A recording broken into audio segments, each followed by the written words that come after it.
영혼의 쉼터를 방문해 주신 여러분 반갑습니다. 이정길 목사입니다. 오늘은요 여호수아서 1장 1절로 9절 말씀을 중심으로 해서 언약의 신실하신 하나님이라는 주제를 가지고 여호수아서 전체를 살펴보도록 하겠습니다. 출애굽한 이스라엘 백성이 가나안 땅을 정복하는 과정, 그리고 그 땅에 나뉘어서 정착해 가는 상황을 기록한 여호수아서는 우리가 이제까지 살펴보았던 구약의 핵심인 모세오경이요, 창세기, 출애굽기, 레위기, 민수기, 신명기를 이렇게 말하는 모세오경 그 이후에 이스라엘 역사를 함께 이어주는 교량 같은 책입니다. 이러한 여호수아서의 핵심 주제는 강하고 담대하라입니다. 따라서 강하고 담대하라는 에 어울리는 이야기를 하나 해드리고 시작을 합니다. 미국 템플대학교 총장이었던 러셀 코넬 박사는 전 세계에 있는 유명한 지도자 4,000명을 조사해서 성공한 사람들이라는 책을 썼습니다. 이 책은 자그마치 8천만 권이나 팔리는 베스트셀러가 되었다고 했습니다. 코넬 박사는 이 성공한 사람들이라는 책 속에서 성공한 사람은 5가지 특징이 있었다라고 주장을 합니다. 우리도 들어보시고요, 참고했으면 좋아서 제가 한번 말씀을 드려봅니다. 첫 번째로 그들은 확고한 목표가 있었다고 이야기를 했습니다. 이거 할까 저거 할까 하지 않고 기도로 하나님께 물어보아야 합니다. 그리고 하나님께 응답을 받으면 그거 하나만 붙들고 끝까지 나가야 하는 것입니다. 아마도 제 옛날 이야기를 한번 해보면, 제가 어렸을 때요, 제 형하고 공기총을 가지고 겨울에 새를 잡으러 시골에 있는 논으로 갔어요. 그런데 새는 얼마나 영악스러운지 한 마리도 잡지 못했어요. 날씨는 얼마나 추운지 나무 부스러기를 갖다 모아다가 모닥불을 피우고 불을 쬐고 있는데 논바닥에서요. 그래서 옆에 그 웅덩이에 미꾸라지가 보여요. 그래서 논바닥을 나무를 이렇게 긁어 후벼 파보니까 미꾸라지가 꽤 많이 있더라고요. 그래서 새 잡으러 간 사람들이 그 미꾸라지 잡아서 지푸레기에 불을 말아서 모닥불에 구워서 먹고 왔어요. 결국은 새는 한 마리도 못 잡고 옷만 다 버리고 진흙에 다 버리고 왔다는 이야기죠. 아마도 우리도 갈 길을 잊어버리면요, 초심을 잊어버리면 아마 이렇게 될 것 같기도 해서 말씀을 드려봅니다. 두 번째로는 그들은 목표를 향해서 전심전력을 다 했다고 했습니다. 우리도 무엇을 기도하다가요, 응답받아서 시작하면 끝날 때까지 포기하지 말아야 한다는 말씀이겠지요. 무엇을 하다가 잘 되면 과연 응답받았어 라고 기뻐하지만, 조금 힘든 일이 생기거나 이상한 댓글이 들어와서 일이 좀 혼란스러워지면 내가 이거 응답 잘못 들은 거 아니야? 라고 해서 좌절하고 또 포기하고 새로 다른 것을 또 준비한다고 하는 일들을 우리가 주변에서 많이 보았을 것입니다. 그러니까요, 이거 하다가 저거 하다 시간만 보내고 또 그러다 보면 기운 빠지고 열정은 식어버리니까 결국은 아무것도 못하고 포기하는 것이지요. 그러나 우리는 하나님의 백성 아닙니까? 그러니까 오직 하나님의 말씀대로만, 하나님이 주신 마음대로만 끝까지 따라갈 수 있어야겠습니다. 세 번째로는 그들은 원만한 대인관계를 유지했다라고 이야기를 했습니다. 미워하는 사람이 없도록 대인과 사람과 사람 관계를 잘 관리했다는 이야기죠. 많이 참았다는 이야기일까요? 겸손했다는 이야기일까요? 쓸데없이 하나님 일 말고 세상의 일이요, 특히 요즘 정치하는 사람들이나 정치 목사들이 하는 말에 우리는 휘둘리지 말아야 할 것입니다. 그들이 아무리 엄청난 이유나 명분을 내건다 하더라도 목사는요, 하나님이 맡기신 일을 하는 것이 목사예요. 그리고 은혜로 하는 것이 목사예요. 힘으로 하는 것이 아닙니다. 교회 역사를 보거나 성경을 보면 믿음의 선배들은요, 하나님의 뜻이, 하나님의 말씀이 옳았다는 것을 증명하기 위해서 힘으로 싸우지 않고 오히려 자기를 들여서 순교라는 것이죠. 들여서 하나님의 뜻을 증명했다는 것에 우리는 도전받아야 할 것입니다. 네 번째로 그들은 아이디어나 재능이 있었다. 하나님께 받은 은사가 있었다. 이런 이야기가 되겠죠. 우리 기독교인을 예를 들어보면요. 말씀의 능력, 또 신유, 병 고치는, 또 섬기는 은사, 또 품어주는 사랑 은사, 또 상담, 뭐 이런 여러 가지가 있을 수 있겠지요. 결국 기독교인으로서요, 사명의식 같은 정체성이 확고했다라고 보면 될 것 같습니다. 다섯 번째로 그들은 건전하고 성실하게 신앙생활을 했다고 했습니다. 그래서 그들은요, 하나님이 없는 성공은 성공이라고 말할 수 없다라고 이야기했다고 했습니다. 제가 늘 말씀을 드리지만요, 하나님을 믿는 일은 세상과 타협하는 것이 아니거든요. 하나님 일은 하나님의 뜻에 따라서 움직이는 거예요. 세상과 타협해서 적당히 주고받고 하는 일이 아니지요. 하나님께서 성경을 통해서 말씀하신 일, 또 여러분의 기도에 응답하신 은혜, 또 여러분에게 허락하신 각양 은사를 하나님이 여러분에게 맡겨주신 것으로 믿으시고 감사해야 할 것입니다. 따라서 오늘 읽었던 여호수아서를 기록한 여호수아는 후손들에게 가나안을 정복하는 모든 과정을 잘 정리해서 기록으로 남겨줄 필요를 느꼈습니다. 왜냐하면요, 이미 가나안 땅에 살고 있었던 원주민들, 지금으로 말하면 요즘 이스라엘과 전쟁 중에 있는 팔레스타인의 옛날 조상이 되겠죠. 그들의 눈에는 이스라엘 민족이 침략자, 침입자로 보였을 것입니다. 자기네 땅에 쳐들어왔으니까 땅 뺏으러. 그런데요, 그 땅에, 세상에는 눈에 보이는 땅의 주인이 바뀌는 것은 인간의 의지로 되는 것이 아니거든요. 물론 약간의 문제는 있겠지만 절대적인 것은 하나님의 뜻에 따라서 그 땅 주인이 바뀐다는 것이죠. 이렇듯이 우리의 삶은요, 우리 신앙 상태에 따라서 부흥할 수도 있고 소멸될 수도 있다는 것을 여호수아서를 읽으면서 깨달았으면 좋겠습니다. 그 가나안 땅에 살던 족속은 아브라함 시대 때부터 죄악으로 가득한 족속이라고 했습니다. 창세기 15장 16절을 보면요, 하나님께서요, 아모리 족속의 죄악이 아직 가득 차지 아니하였다라고 말씀하셨어요. 무슨 얘기죠? 그 당시에 하나님 선민들을, 아브라함의 자손들을 바로 가나안 땅으로 들여보낼 수도 있었겠지만, 물론 많은 자손을 주겠다 하는 약속을 지켜야 되니까 인큐베이터 같은 애굽에 가서 많은 자손을 만들어야 되기도 했겠지만, 그 땅에 이미 살고 있었던, 그 땅에 살라고 주었던 아모리 족속이라는 애들이 죄악을 많이 짓고 있지만 심판을 받을 만큼 아직 꽉 차지 않았다라는 말씀을 하셨어요. 그렇게 한 600년 걸리는 거죠. 그런데도 불구하고 그들은 자신의 죄악을 회개할 생각을 하지 못했어요. 그래서 하나님께서 아브라함에게 가나안 땅에 관한 언약, 이 땅을 너한테 줄 거야 라고 언약을 주신 후에 약 600년 정도가 지난 후에야 성취되고 있는 일이에요.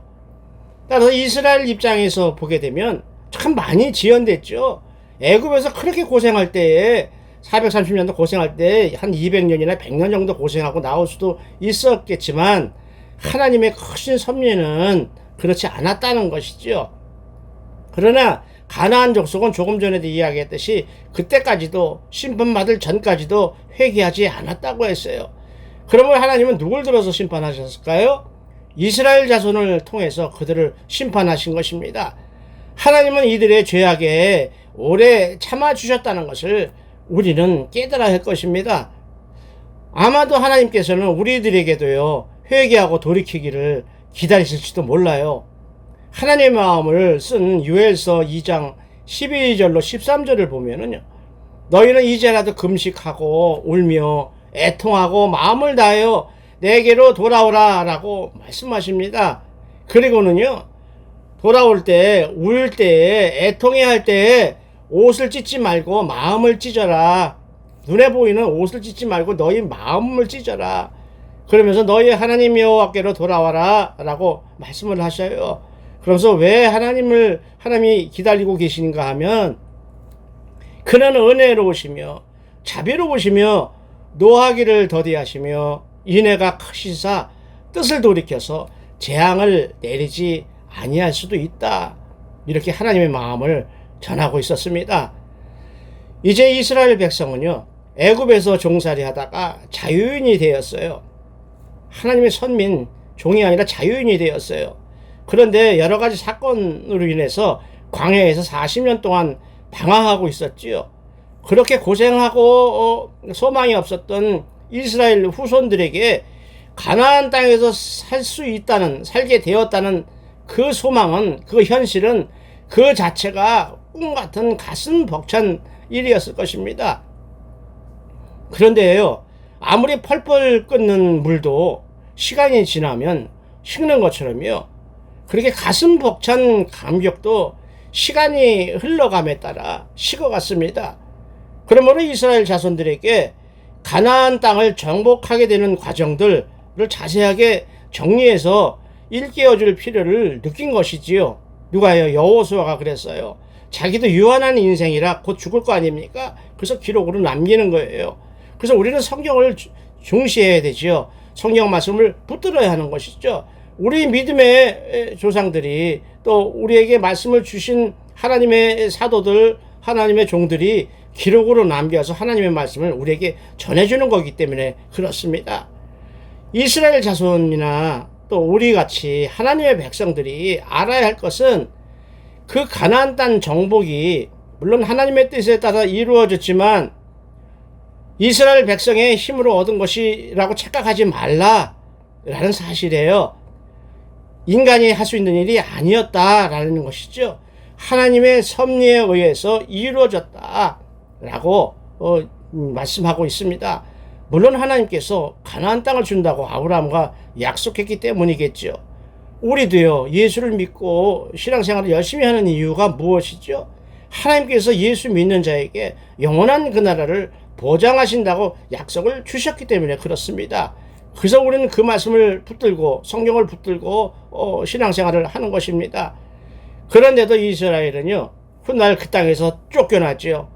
그 땅에 죄가 가득한 가나안 족속들을 다 물리치고 하나님의 허락받고 그 땅을 자기 땅으로 움켜쥐었지만 하나님의 백성답게 살지 못하는 바람에 결국은 그 땅에서 전부 다 쫓겨나게 됩니다.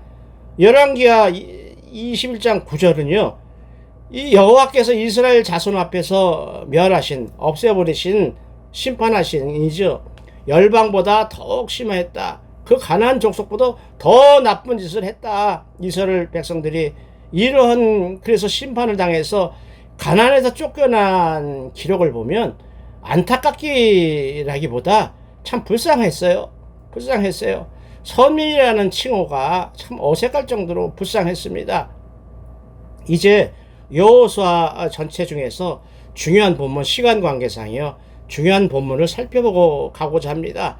제가 구약 39권 창세기부터 쭉 신약의 요한계시록까지 쭉 한 달에 하나 내지 두 개라도 이어서 여러분에게 말씀을 설명하고 은혜를 같이 나누고자 하는 이유는, 우리가 편애하지 말아야 한다는 것이죠. 재미가 있든 없든 하나님의 성경 속에서 말씀하시고 기록으로 남겨진 66권에 있는 그 말씀의 의미가 무엇인지 우리가 깨달아야 하기 때문에 제가 쭉 말씀을 드린다는 것을 생각하시고 좀 지루하시더라도 들어주셔서 여러분의 영혼이 살찔 수 있기 원합니다. 그리고 그로 인해서 많은 은혜를 입으시기를 원합니다. 여호수아서 1장 1절로 9절에서 보면 강하고 담대하라고 하나님은 말씀하셨습니다. 그리하면 네 조상들에게 약속하셨던 땅을 차지하게 하시겠다, 주겠다라고 말씀을 하십니다. 그리고 나서 다시 한 번 더 말씀을 하셔요. 그러면서 오직이란 말과 극히라는 말을 다시 한 번 강조해서 말씀하십니다. 강하고 담대하라가 아니라 오직 강하고 극히 담대하라라고 말씀하십니다. 하나님의 말씀을 한쪽으로 치우치지 말고 곧 네 생각대로 해석하지 말고 하나님의 말씀을 그대로 지키라고 말씀하시는 것이지요. 그러면 어떻게 하신다 그래요? 모든 일이 형통하게 될 것이다 라고 약속하십니다. 그러한 방법으로 율법책이라고 하는 그 성경 말씀을 우리 입에서요 떠나지 말게 하라라고 말씀하시는 있는 것이죠. 그러면 내 하나님께서 네가 어디로 가든지 너와 함께 하시면서 지켜주실 것이다 라고 하신 약속을 우리는 붙들어야 할 것입니다. 하나님은요 모세가 죽은 후에 여호수아를 리더로 지도자로 세우셨습니다. 그는 모세가 이스라엘 리더 지도자로 생활할 때 그를 늘 수행하던 비서였습니다. 40년 동안 따라다녔던 비서였습니다. 그러나 하나님은 여호수아에게 이스라엘 공동체를 약속의 땅까지 인도하는 지도자로 세우시면서 모세 같은 권위와 능력을 주신다고 약속을 하셨습니다. 내 평생에 너를 능히 대적할 자가 없을 것이다. 이렇게 약속하십니다. 여호수아에게요. 내가 모세와 함께 있었던 것 같이 너와 함께 있을 것이다 라고 약속을 해주셔요. 내가 너를 떠나지 아니하며 버리지 아니한다 라고 약속해 주셔요. 이렇게 영적인 권세는 세상이나 사람들이 주는 것이 아니라 하나님이 내려주시는 것입니다. 그러므로 어떻게 해야 이런 영적 권위를 얻게 되는지 1장 6절로 9절에서 부연하게 설명해 주고 계십니다. 아까 얘기했던 그대로예요. 강하고 담대하라는 얘기죠. 어떤 일이 닥치더라도 내가 함께 하고 있다는 것을 느끼고 강하고 담대하라. 좌절하지 말라. 실망하지 말라. 움츠리지 말라는 얘기죠. 너는 내가 그들의 조상에게 맹세하여 그들에게 주리라 한 땅을 이 백성들, 하나님의 백성들이죠. 이스라엘에게 차지하게 하리라. 내가 내게 명령한 것이 아니냐. 강하고 담대하라. 두려워하지 말며 놀라지 말라. 내가 어디로 가든지 네 하나님 여호와가 너와 함께 하느니라. 무슨 얘기죠? 두려워하지 말라. 왜요? 네가 하고자 하는 일이 아니다. 내가 너에게 하라고 명령한 것이다. 내 일, 하나님의 일이다. 따라서 너는 그대로 가기만 하면 된다. 이런 말씀이에요. 우리가 이 험한 세상을 이 신앙인으로서 살아갈 때에, 크리스찬으로 살아갈 때에 엄청나게 어려운 일이 많이 당하고 만나게 됩니다. 그럼에도 우리가 하나님의 약속을 붙들고 승리할 수 있는 것은 하나님이 그 길로 우리들을 가라고 한 그 길로 우리가 가기 때문에 그렇지요. 따라서 그것을 통틀어서 순종이라고 하는 것이죠. 하나님의 뜻대로 순종하는 자는 하나님이 지키시고 길을 열어주신다. 복을 주신다는 이야기로 받으셨으면 좋겠습니다. 둘째는 여러 번 말씀을 드렸지만 여호수아서 2장에 기생 라합이 나옵니다. 여호수아는요 하나님께서 이 가나안 땅 전체를 이스라엘 백성에게 주실 것이라는 확신을 갖고 있었습니다. 그러나 하나님이 하실 일이 있고 우리들이 해야 할 일이 있다는 것을 그는 무시하지 않았습니다. 따라서 옛날 12정탐꾼을 보낸 바람에 10명이 부적절한 신앙 없는 말로 인해서 603,550명 중에서 여호수아와 갈렙 두 사람 빼고 모두가 광야에서 죽어 나빠진 과거의 쓰라린 경험을 기억해서 이는 많은 사람을 보내지 않고 정탐꾼 딱 2명만 보냅니다. 여리고성으로 보냅니다. 왜냐하면 여러 사람이 가서 좋은 게 없어요. 사람들은요 많으면 많을수록 좋은 게 아니라 많으면 많을수록 싸움만 일어나요. 자기 주장만 일어나서 그런 일이 생기거든요. 그래서 기도하면서 2사람을 보냈습니다. 그런데 본문에는 기생 라합의 슬기로운 행동, 자세, 처신이 소개되고 있어요. 그는 하나님을 모르는 선민도 아닌 이방인이었어요. 더구나 객주, 많은 사람들이 오고 가는 그런 음식점이라고 표현하기도 좀 그렇습니다. 그런 곳을 여관, 이런 거죠. 그런 거를 경영했던 사람인데 그는 하나님에 대해서 이야기를 들었어요. 많은 사람들이 오고 가는 사람들이 일어났던 일들을 전해주잖아요. 그래서 애굽에서 나올 때 10대 재앙을 있었대. 홍해를 쟤들은 하나님 바다를 갈라서 건넜대. 말도 안 되는 거지만 하도 많은 사람들이 이야기하니까 믿게 됐겠죠. 그리고 쟤들은 여태까지 40년 동안 광야에 있으면서 뭐 먹고 살았냐면 하늘에 내려주는 만나를 먹고 살고 하나님이 터뜨려 주시는 바위 속에서 나오는 생수를 먹고 여태까지 살았대. 저런 하나님의 백성들이 이 여리고를 점령하러 올진데 여리고는 하나님의 그러한 뜻을 거스를 힘이 없고 하나님은 능히 그 일을 하실 거야 라는 통찰 깨달음을 하나님께서 라합에게 주셨다는 것이죠.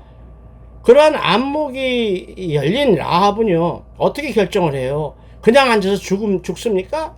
그래서 자기 가족을 살리기 위해서 목숨을 걸고 정탐꾼을 숨겨줍니다. 여러분이 신앙생활을 목숨을 거는 이유가 뭐죠?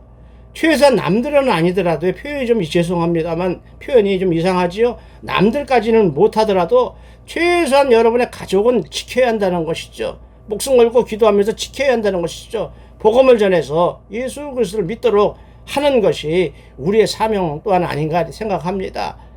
그래서 라합은 정탐꾼을 숨겨주면서 왜 숨겨줬을까요? 자기 가족이 나중에 살아야 하는 거니까 그렇지요. 그래서 훗날 그 정탐꾼 중에 하나인 살몬이라는 사람과 결혼해서 룻기에 나오는 주인공 룻의 남편이 될 보아스의 엄마가 됩니다. 그로 인해서 예수님의 족보에 기록된 4명의 여인 중 하나가 되는 커다란 영광 상급을 받았습니다. 우리는 이러한 사실을 볼 때요. 하나님의 일을 감당하는 사람은 하나님의 일을 하는 사람은 하나님께 삭스를 받거든요. 언젠가는 보상을 받고 상급이 있다는 것을 깨닫고 열심히 일을 해야 할 것입니다. 세 번째로요. 4장에 나오는 요단 강물이 갈라지는 것을 말씀을 드려보지요. 모세를 통해서는 홍해바다를 갈르신 하나님이셔요. 그 홍해바다를 모세가 지팡이로 쳐서 갈라지게 한 그 카리스마, 하나님이 함께 하신다는 능력을 200만이 되는 이스라엘 백성들에게 보게 하셨지요. 그걸로 모세로 하여금 지도자로 믿고 따르게 하셨지요. 여호수아에게 이렇게 하시는 것이죠.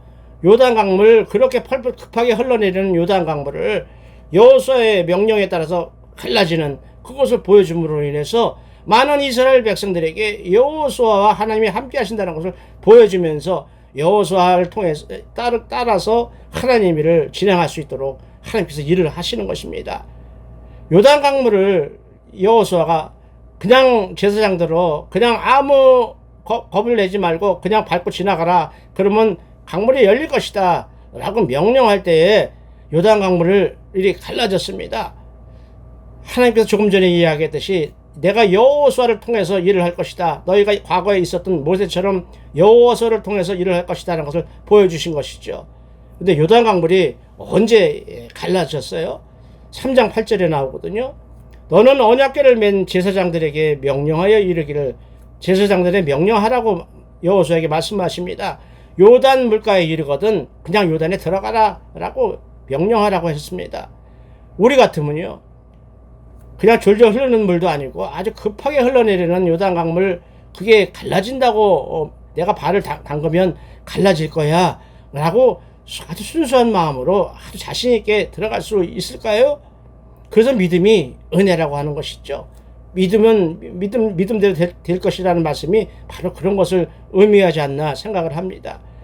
드디어 여호수아의 명령대로 제사장들이 그 발을 요단 강물에 담그자 위로부터 흘러내리는 강물이 딱 그쳤다고 했습니다. 참 이해할 수 없지요. 그러나 성경에 기록됐으니까 하나님이 하신 일은 그렇게 되는 것입니다.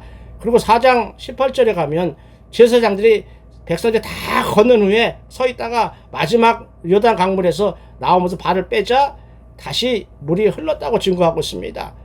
그리고는 많은 백성들이 6월절이 들어있는 첫째 달에 모든 백성이 여리고 동쪽에 있는 길갈이라는 곳에 진을 치고 쳤다고 증거하고 있습니다.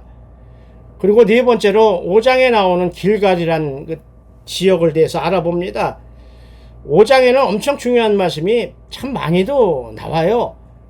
그동안 하지 못했던 할례를 정복한 이 가나안 땅에서 실시하게 됩니다.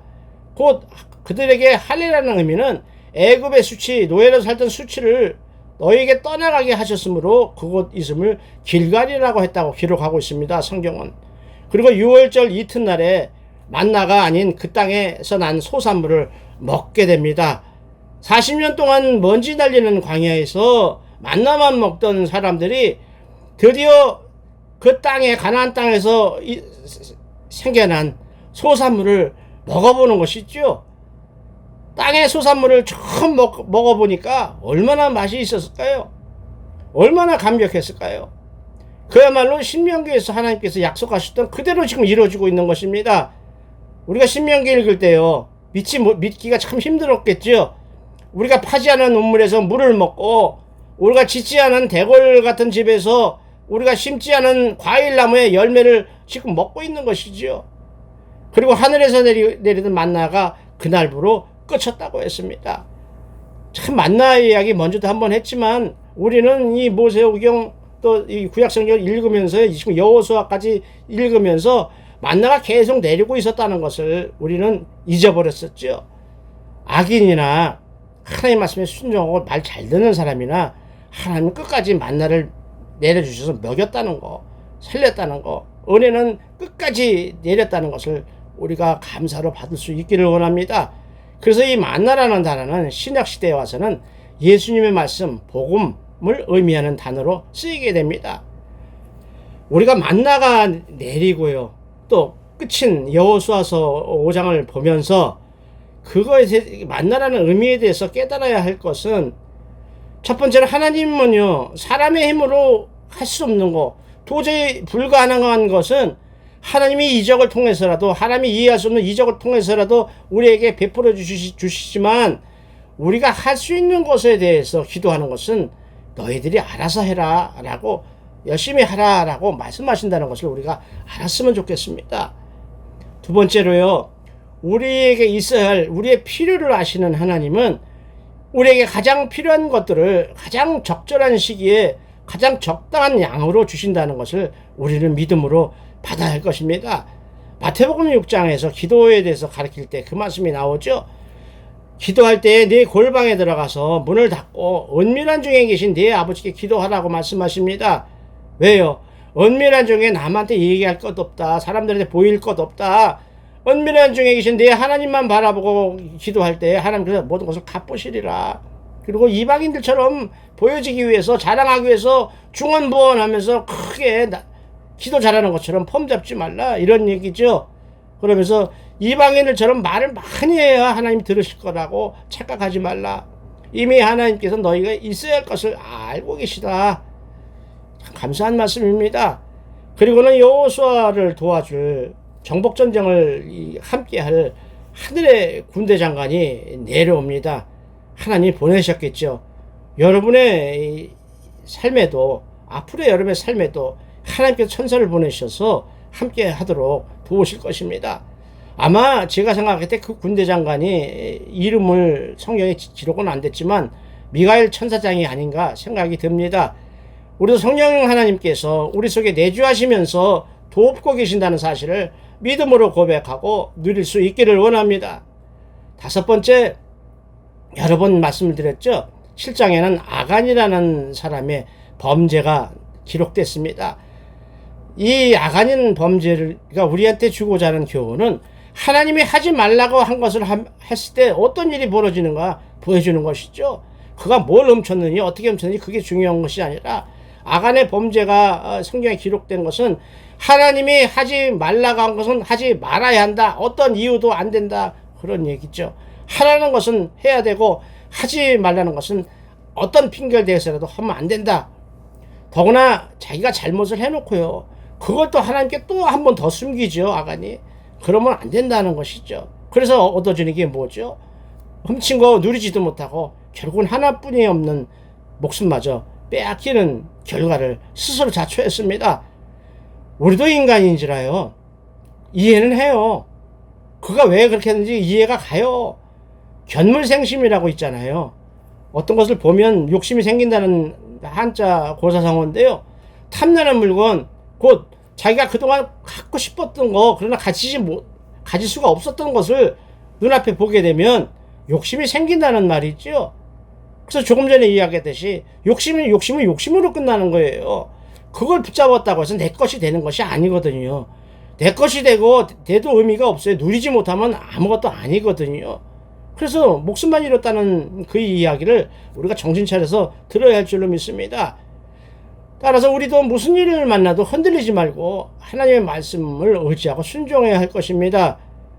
여리고 성도요, 전쟁 한 번 안 했잖아요. 그냥 하나님의 말씀대로 순종해서 그냥 일곱 박 도는 거예요. 그런데 여리고성이 무너져서 승리했어요. 그렇게 하나님이 함께 하시는 아주 사기가 충천했던 이스라엘 백성들이 아이성이란 조그만 성에 가서 무너졌어요. 많은 사람이 죽고 좌절하고 하나님이 이제 떠나셨나 하고 걱정이 될 정도로 무너졌어요. 이러한 것은 아간의 범죄도 있지만 그 아간의 범죄가 우리에게 주고자 하는 교훈은 그거예요. 성경에 나오는 모든 실패의 원인은요, 불순종과 죄악이에요. 능력이 부족해서라고 말씀 안 하셔요. 하나님이 하라고 했는데 그대로 안 하고 불순종한 죄악, 그걸로 인해서 무너진다. 이걸 우리에게 말씀하시고자 하시는 것이죠.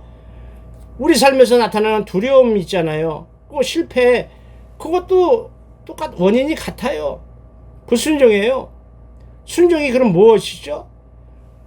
우리의 상식으로 이해되는 것만 따라가는 것이 불순종이고요. 순종은요, 우리 상식으로 도저히 이해가 안 돼요. 하나님의 일이니까 이해할 수가 없죠. 그럼에도 불구하고 하나님이 말씀하셨으니까 동의할 수 없어도 아멘하고 쫓아갔다는 것이 순종이라는 것을 오늘 다시 한번 깨달을 수 있기를 원합니다. 결국 아간이란 영혼이, 불쌍한 영혼이 죽게 된 것이 뭐였어요? 외투 한 벌과 은 200세겔과 50세겔 되는 금덩어리 하나뿐이었어요. 참 갖고 싶겠죠. 세상의 경제력이요. 저도 그래요. 돈 없을 때는 참 돈이 중요해요. 그러나 돈이 채워지고 나면 그것도 또한 의미 없어요. 더 중요한 게 있지요. 이것처럼 우리 눈에 우리를 미혹해서 우리를 축복하려고 온 것이 아니라면 과감하게 포기할 수 있어야 한다는 것이죠. 그래야 우리가 살아요. 그래야 하나님 만날 때까지 우리가 승리하면서 살아갈 수가 있어요. 그리고 그 애타는 심정, 그것도 하나님 채우실 줄로 믿습니다. 하나님의 말씀대로 순종하고자 그것을 포기했던 거 하나님 보상하실 줄로 믿으시기 바랍니다. 우리를 그렇게 아간처럼 유혹하는 것이 우리를 주변을 보면 뭐가 있을까요? 재물 있겠죠. 사업 잘 되고 안 되고, 또 우리 육신을 건드리는 이성 문제가 있겠죠. 그것이 우리 마음속에, 우리 생각에 난 저게 꼭 있어야 돼, 절대적이라고 생각하거나 유혹을 받을지 몰라도 그것이 우리의 생명을 구원하는 것이 아니에요. 우리 생명을 죽이는 것이거든요. 우리 믿음의 눈을 가리어서 우리를 영원한 생명의 길로 가게 하는 것이 아니라 멸망의 길로 가도록 인도한다는 것을 우리의 믿음의 눈으로 똑똑하게 보고 깨달을 수 있기를 원합니다. 여섯 번째로요, 여호수아서 14장을 보면 참 우리가 배워야 할 고백이에요. 갈렙의 고백이 나옵니다. 603,550명 20살 이상 장정 중에서 여호수아와 갈렙 딱 두 사람, 유일하게 살아남은 사람의 고백이에요. 그래서 그런지 더 멋있게 보여요. 내 나이 40세에 모세가 가데스 바네아에서 나를 보내서 이 땅을 정탐하라고 했지만, 그래서 나와 같이 올라갔던 형제들은 백성의 간담을 서늘하게 녹아버리도록 이상한 소리를 했지만 나는 하나님의 말씀대로 믿음으로 충성했다 라고 이야기합니다. 그래서 지금 여호수아와 더불어서 둘이 살아남았다라는 이야기가 되겠죠.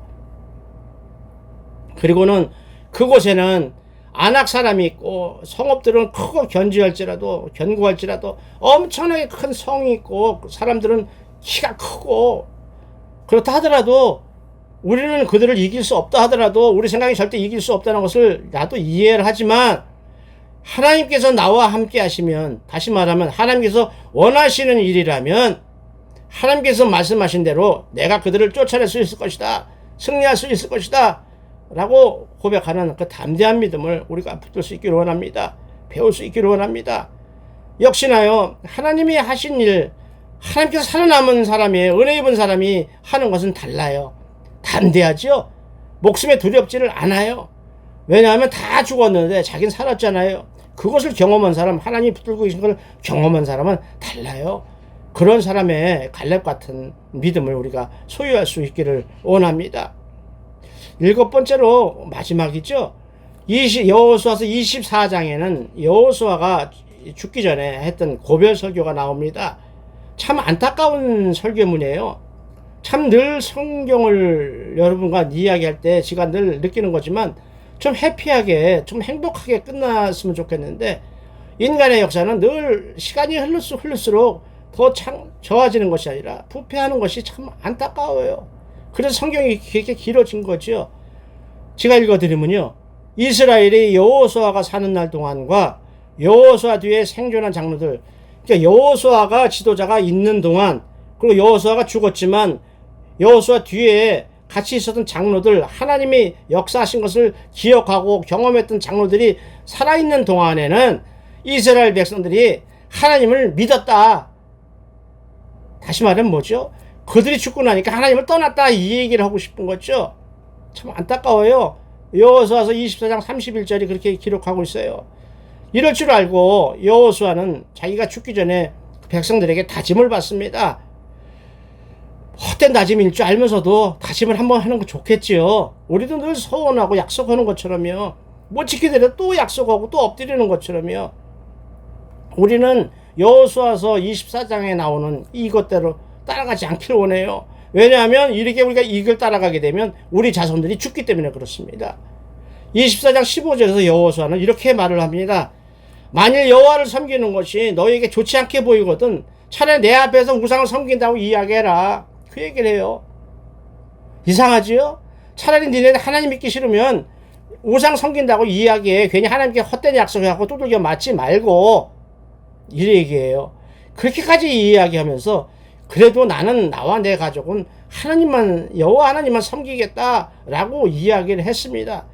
그랬더니 그 말에 부담을 느꼈는지 아니면 진심인지 모르겠지만 백성들이 이야기를 하죠. 우리가 결단코 여호와를 버리고 다른 신들을 섬기지 않겠습니다 라고 약속을 하죠. 그러면서 우리가 우리 스스로 증인이 되었습니다 라고 소원까지 했습니다. 이 소원이 결국은 사사기에서 처절하게 죽임당하는, 망해버리는 후손들이 피를 흘리는 그 결과를 가져오게 됐다는 것을 우리가 붙들어야 할 것입니다. 여러분, 하나님께 함부로 소원하지 마시기 바랍니다. 그리고 소원했으면, 약속했으면 지켜야 할 줄로 믿습니다.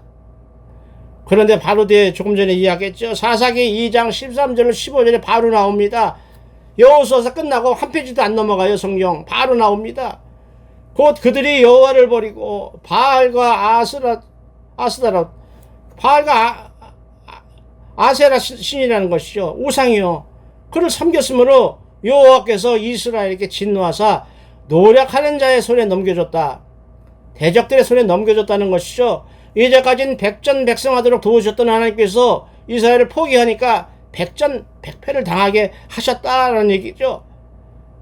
앞으로도 그들이 쳐들어왔을 때 한 번도 당하지 못하도록, 이기지 못하도록 하셨다, 저주의 말씀입니다.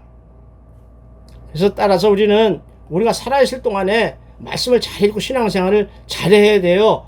뭐가 있어서 잘하고 뭐가 없어서 안 하고 이걸 떠나서 하나님이 약속하신 것을 우리가 잘 읽고 지키면서 자손들에게 행동으로 보여주면서요, 또 자손들에게 성경을 잘 가르치고 믿음을 물려줄 수 있도록, 유산으로 물려줄 수 있도록 잘 섬겨야만 하는 이유가 바로 이것입니다. 그들이 하나님을 모르게 되면 죽습니다. 하나님께 은혜는커녕 죽습니다. 이렇게 하나님 외에 우상을 섬기려는 것을 복을 더 받으려는 욕심으로 볼 수도 있지만, 실제 제가 깊이 들어가 생각을 해보면요, 사람이 하나님을 믿으면서도 왜 우상을 섬기려는 마음이 자꾸 생길까? 그런 유혹이 있을 때 과감하게 끊지 못할까? 연약하기 때문에 그렇다, 이런 얘기죠. 인간 속에 있는 두려움, 공허, 이것을 신앙으로, 말씀으로 채우지 못하고 은혜로 채우지 못하면 바로 두려움이 들어오고 공허가 들어와서 우리를 넘어뜨린다는 이야기예요. 그래서 존 도널드 교수라는 사람은 사람 속에 내재해 있는 두려움을 7가지로 연구해서 설명을 했어요. 제가 그것을 한번 읽어 드릴게요. 첫 번째로는요, 내가 실패하면 어떻게 하지? 이런 막연한 두려움을 갖고 있다고 했습니다. 그 두려움 속에 묶여 있다고 했습니다. 두 번째로는요, 사랑하는 사람이 날 떠나면 어떻게 하지? 쓸데없는 걱정이죠. 그럴 일이 없는데도 그렇게 해서 두려움을 갖고 산다고 그러는 것이죠. 세 번째로는 다른 사람들을 믿질 못해요. 믿고 같이 일을 해야 되는데 믿지 못하니까 어떻게 돼요? 모든 일을 혼자 떠맡아서 고생을 한다는 얘기죠. 두려움 때문에. 네 번째로 있지도 않는, 앞으로 오지도 않을 걸 미리 올 것이라고 상상을 해서 하는 두려움 속에 묶여 산다. 다섯 번째는 내가 말을 실수하면 어떻게 하지? 이런 강박관념으로 묶여서 쉬지 못하고 힘들어하는 두려움 속에 산다. 이런 얘기죠. 또 내 약점, 나만이 알고 있는 그 연약한 부분, 약점이 드러나면 사람들이 뭐라고 할까? 그래서 미리미리 그거 방어하기 위해서 모임에 못 나가고 모이기 싫어하고 움츠리는, 이렇게 두려움 속에 빠지는, 그러니까 사람들과 교제하지 못하니까 사회생활에 적응하지 못하고 삶이 피폐해지는 이런 두려움에 묶인다. 또 일곱 번째로, 그러니까 믿고 의지할 곳이 없잖아요. 그러니까 혼자 있는 것이 두려운 사람. 그러니 어떻게 해요? 이 일곱 가지, 제가 말씀드린 일곱 가지 중에 몇 가지라도 여러분의 있다고 이게 느낌이 오면 여러분의 신앙을요 다시 한번 체크해서 회복할 수 있기를 원합니다. 하나님의 말씀을 붙들어야 합니다. 하나님의 은혜를 사모해야 할 것입니다. 하나님의 말씀이 들어오게 되면 속사람이 강건해지고 공허와 두려움은 떠나게 될 것입니다. 그리고 겉사람의 육신에 갖고 있는 질병조차도 속사람이 강건해지면 떠난다는 것을 믿음으로 받을 수 있기를 원합니다. 이 모든 것들이요, 조금 전에 이야기했죠. 하나님이 우리와 함께 하시면 다 해결되는 거예요. 하나님을 만나면 모든 것이 다 해결되는 것이죠. 하나님은요 절대로 자기 백성 삼으신 우리를 버리거나 힘들게 하거나 그냥 내버려 두고 떠나시는 분이 아니라는 것이죠. 그렇게 천지 우주 만물을 창조하신 하나님은요, 성경에 나오는 믿음의 조상 아브라함의 하나님이시기도 하시지만 그 아들 이삭의 하나님이셨고 그 아들 야곱의 하나님이셨고 그 아들 요셉을 도우셨던 하나님이시고요, 이스라엘의 200만 자기 백성을 구원하도록 모세를 부르셨던 그 하나님이셨다는 것을 알 수 있기를 원합니다. 그 하나님은요 여호수아와 늘 함께 하셨던 하나님이셨어요. 다윗 왕도 함께 하셨고 사무엘과도 함께 하셨고 엘리야하고도 함께 하셨고 예수 그리스도를 통해서 우리의 이 원죄를 대신 갚아 주심으로써 우리를 죄에서, 영원한 죽음에서, 영원한 저주에서 풀어주신 그 하나님이신 줄 믿으시기 바랍니다. 오늘 말씀을 통해서요 말씀하시고 또 우리 기도를 들으시고 우리가 원하는 것보다 더 좋은 곳으로 응답하시고 형통한 삶으로 축복하시는 그분이 바로 우리 하나님, 우리 아버지이심을 믿으시기 바랍니다. 우리 심령에 내주하시는 성령 하나님께서 통치하시고 하나님의 선하신 길로 인도하실 줄로 믿습니다. 하나님께서 여러분의 아버지라고 하는데 왜 두려워하십니까? 라고 누가 물어보게 되면 뭐라고 말씀하실 겁니까? 그래서 오늘 요호수아서 본문 앞에서는 마음을 강하고 담대하라, 오직 강하고 담대하게 가져라, 이렇게 말씀으로 시작한 것이 여호수아인 줄로 믿으시기 바랍니다. 예수 믿는다고 어려움이나 환난이 없는 것은 아니지요. 왜냐하면요 우리가 하나님의 뜻을 100% 순종하지도 못하기 때문에 그런 일이 일어나기도 하지만, 또 그렇게 순종하려고 하더라도 사탄의 미혹에 따라서 우리가 잠시 흔들릴 수도 있기 때문에 그렇지요. 그래서 어디를 가나 마음을 강하고 담대하게 가지라는 말씀하는 것입니다. 그러면 하나님께서 도우신다고 약속해 주셨습니다. 늘 그러한 하나님과 함께 승리하는 삶을 사시기를 예수님의 이름으로 축원을 드립니다. 제가 잠깐 기도하고 마치겠습니다. 하나님 아버지, 오늘도 저희에게 말씀으로 위로하시고 비전을 주시니 감사합니다. 우리의 삶 속에서 예수님만이 우리의 주인이 되어주시기를 간절히 소망합니다. 성령 하나님의 인도하시고 도우시는 은혜를 사모하오니 저희들을 이끌어 주시옵소서. 모든 영광을 우리 주님께만 올려드리기를 원하오며 우리 주 예수 그리스도 이름으로 기도하옵나이다. 아멘. 아멘. 감사합니다. 다음 시간에 뵙겠습니다.